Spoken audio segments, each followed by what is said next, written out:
Hello viewers, நான் உங்கள் கௌசி. நீங்கள் பார்த்துட்ருக்கிறது அக்னிச்சிறகு. அப்கமிங் எபிசோடுக்கான ப்ரோமோ என்ன அப்படின்றத பார்க்கலாம். அதாவது தன்னை விட யாரும் மிகப்பெரிய ஒரு கிஃப்டை தன்னோட மனைவிக்கு கொடுக்க முடியாது அப்படின்றத கௌதம் நிரூபிச்சிட்டாங்க. ஸோ அப்படி ஒரு கிஃப்டை தான் மதுமிதாவுக்கு தீபாவளி பரிசாக கொடுத்துருக்காரு. மதுமிதாவுக்கு பிடிச்ச கௌதமி மேடத்தை வீட்டுக்கு வர வைக்கிறாங்க. ஸோ கௌதமி கிட்டே இங்கே மதுமிதா பேசிகிட்டு இருக்காங்க. உங்களை எனக்கு ரொம்ப பிடிக்கும், தீபாவளி அதுவுமா உங்களை பார்த்ததில்ல, எங்கள் வீட்டுக்கு வந்ததில் ரொம்பவே சந்தோஷம் அப்படின்னு சொல்லிட்டு அவங்களுடைய சந்தோஷத்தை இந்த இடத்துல மதுமிதா ஷேர் பண்ணிக்கிறாங்க.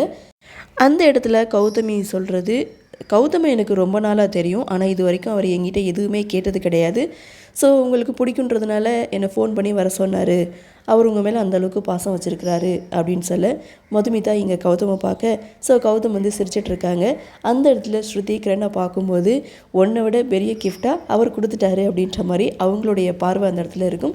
ஸோ கூப்பிட்டோன்னே வந்ததுக்கு ரொம்பவே நன்றி, உங்களுக்கு நிறைய வேலைகள் இருக்கும் அப்படின்னு சந்தோஷ் ஒரு பக்கம் சொல்லிவிட்டு எல்லோரும் சேர்ந்து ஒரு செல்ஃபி எடுத்துக்கலாம் அப்படின்னு சொல்லி ஃபேமிலி கூட சேர்ந்து செல்ஃபி எடுக்கிறாங்க. இதோட இந்த ப்ரிவியூவாக முடிச்சிருக்காங்க. அடுத்து என்ன நடக்க போகுது அப்படின்ற ஒரு எதிர்பார்ப்பு. இனிமேல் கௌதம் மதுமிதா இவங்க 2 பேருக்கு இடையில் காதல் தான் ஸ்டார்ட் ஆக போகுதுன்னு நினைக்கிறேன். பார்க்கலாம் அடுத்தடுத்து என்ன மாதிரியான சுவாரஸ்யத்தோடு கதைக்கள நகர்வை கொண்டு வராங்க அப்படின்றத நாமளும் பொறுத்திருந்து பார்க்கலாம். இந்த ப்ரோமோ பற்றின உங்களுடைய கருத்தை வழக்கம்போல கமெண்ட்ஸில் பதிவு பண்ணுங்கள்.